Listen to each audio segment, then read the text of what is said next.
Finally दोस्त, मैं एक और टॉपिक लेकर के आप सभी दोस्तों के पास आ चुका हूं, जो कि ये टॉपिक है urinary excretory system disease. Urinary excretory system disease का मतलब ये होता है उत्सर्जी या उत्सर्जन तंत्र के रोग। ठीक है दोस्तों, एक्सक्रीटरी को क्या बोलते हैं? उत्सर्जन, यानी शरीर से हम लोगों का यूरिन आउट होता है, उसी को एक्सक्रीटरी बोलते हैं, यानी एग्जिट। इजी लैंग्वेज में समझ लीजिए, इज एग्जिट। इसके बाद यूरिनरी हो गया, हम लोग का यूरिन से रिलेटेड हो गया, यूरिनरी ट्रैक से रिलेटेड हो गया। तो इससे रिलेटेड हम लोग आज डिजीज़ के बारे में जानेंगे, कौन कौन सा डिजीज़ होता है हम लोगों का एक्सक्रीटरी सिस्टम के द्वारा। ठीक है दोस्तों, तो हम लोग का पहला पॉइंट है इडेमा। इडेमा भी हम लोग के लिए बहुत ही हार्मफुल होता है। जैसे इस इमेज को थोड़ा देखिए, इसमें इडेमा हो गया है। इडेमा का एक अच्छा सा सिंबल बताया गया है। अगर आपको इडेमा पैर में हुआ है, वहाँ पर आप थंब प्रेस करेंगे तो वहाँ गड्ढा सा बन जाएगा। इसमें भी गड्ढा सा बन गया है। फिर हम लोग का अगला पॉइंट है, जो कि है हम लोगों का फ्रीक्वेंसी ऑफ यूरिन, यानी बार बार पेशाब आना। इसके बाद हो गया पॉलीयूरिया, यानी अतिमूत्रता, यानी अतिमूत्रता मतलब अधिक पेशाब आना, ये भी एक बीमारी है। डायस्यूरिया यानी अमूत्रता। फिर इसके बाद बर्निंग यूरिनेशन। बर्निंग यूरिनेशन का मतलब ये होता है, जब हम लोग पेशाब करेंगे तो उस टाइम हम लोग का जलन सा महसूस होता है। ठीक है दोस्तों, तो इसके बाद हम लोग आ गया है BPH, यानी वेनिंग प्रोस्टेट हाइपरथेरेपी। ठीक है, इसको क्या बोलते हैं?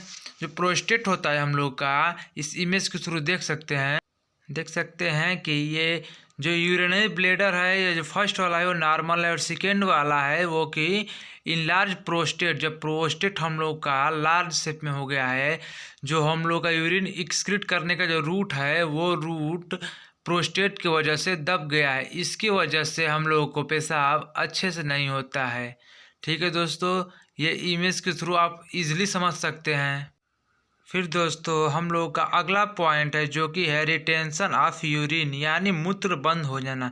जब हम लोगों का यूरिन यूरिनरी ब्लैडर में अधिक मात्रा में स्टोर हो जाता है, उसको बोलते हैं रिटेंशन ऑफ यूरिन। इस इमेज में भी आप इजीली देख सकते हैं।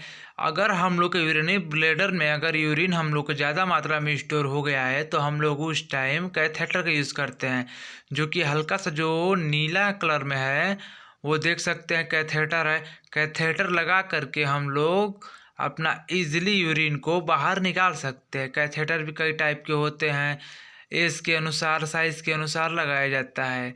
जैसे छोटे बच्चे का अलग नंबर में रहता है, और जो एडल्ट है उनका अलग नंबर में रहता है, और जो बूढ़े हैं उन लोग का अलग नंबर में रहता है। ऐसे आप समझ सकते हैं।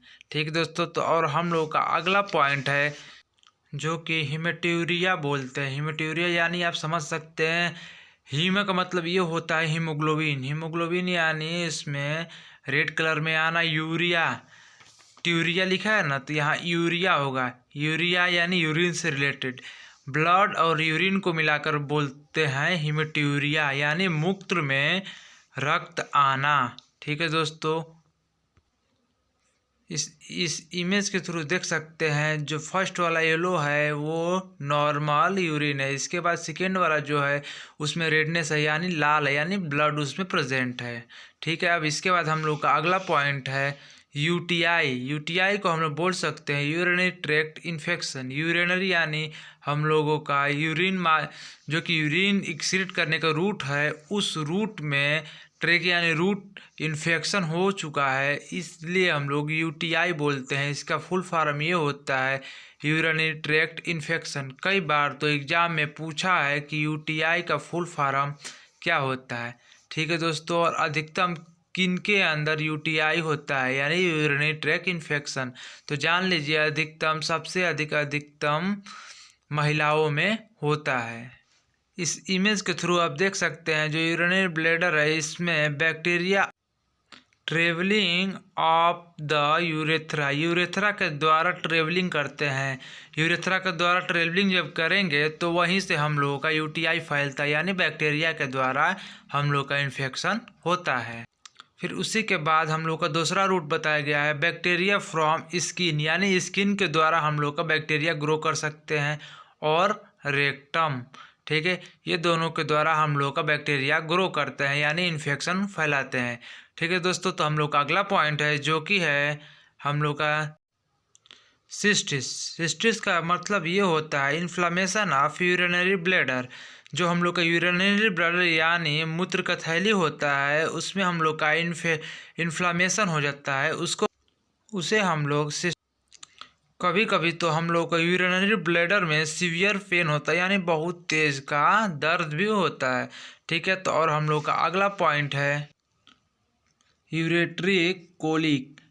इसको हिंदी में बोलते हैं मूत्रवाहिनी शूल, यानी हम लोग का यूरिनरी ट्रैक्ट में कहीं पर भी स्टोन की उपस्थिति की वजह से होने वाला क्लोकी पेन को हम लोग यूरेट्री कोलिक कहते हैं।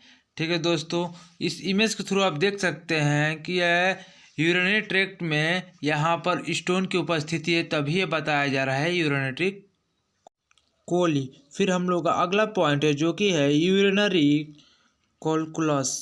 ठीक है, यानी किडनी में स्टोन का होना यूरिनरी कोलकुली कहते हैं। ठीक है, इसमें इस इमेज के थ्रू भी देख सकते हैं किडनी के अंदर हम लोगों का स्टोन प्रेजेंट है।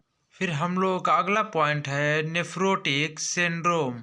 ठीक है दोस्तों, इस कंडीशन में किडनी, ये भी एक किडनी का डिजीज़ है। ठीक है, जिसमें यूरिन के साथ साथ अधिक मात्रा में प्रोटीन हम लोग का बाहर आता है। जैसे कि हम लोग इजी लैंग्वेज में समझे, जो कि हम लोग का किडनी है वो किसका बना रहता है, नेफ्रॉन का। ठीक है, नेफ्रॉन का बना रहता है, तो हम लोग का जो कि ग्लोमेरुलस यानी जो फिल्ट्रेशन जो करता है, उसमें यूरिन पाइप होता है। यूरिन पाइप के द्वारा हम लोग का अधिक मात्रा में प्रोटीन निकलता है। ठीक है दोस्तों, अब नॉर्मल देख सकते हैं, जो नॉर्मल है हम लोग का ब्लड वेस्टेज, इसके बाद फिल्ट्रेटेड ब्लड। ठीक है, प्रोटीन भी है, वेस्ट भी है, यूरिन भी है। और देख सकते हैं नेफ्रोटिक सिंड्रोम के अंदर हम लोग का जहाँ से वेस्ट निकल रहा है वहाँ से प्रोटीन लीक इनटू यूरिन, यानी प्रोटीन हम लोग का लीक हो रहा है, कहाँ, किसके थ्रू, यूरिन के थ्रू। तो इसका मतलब ये होता है, नेफ्रोटिक सिंड्रोम का मतलब ये होता है ताकि हम लोग का जो यूरिन है, यूरिन के साथ में अधिक मात्रा में हम लोग का प्रोटीन एग्जिट हो रहा है, बाहर हो रहा है, तो उसे हम लोग बोलते हैं नेफ्रोटिक सिंड्रोम। ठीक है दोस्तों, ये मेरा लास्ट पॉइंट था। फिर दोस्तों, अगर मेरे इस चैनल पर नए हैं तो प्लीज़ सब्सक्राइब कर दीजिए और बेल का आइकन दबा दीजिए। अगर ये वीडियो आपको अच्छा लगा हो तो इसे लाइक कर दीजिए। थैंक यू दोस्तों, फिर मिलते हैं अगले वीडियो में एक अच्छा सा टॉपिक लेकर के आपके लिए, जो कि वेरी हेल्पफुल होगा।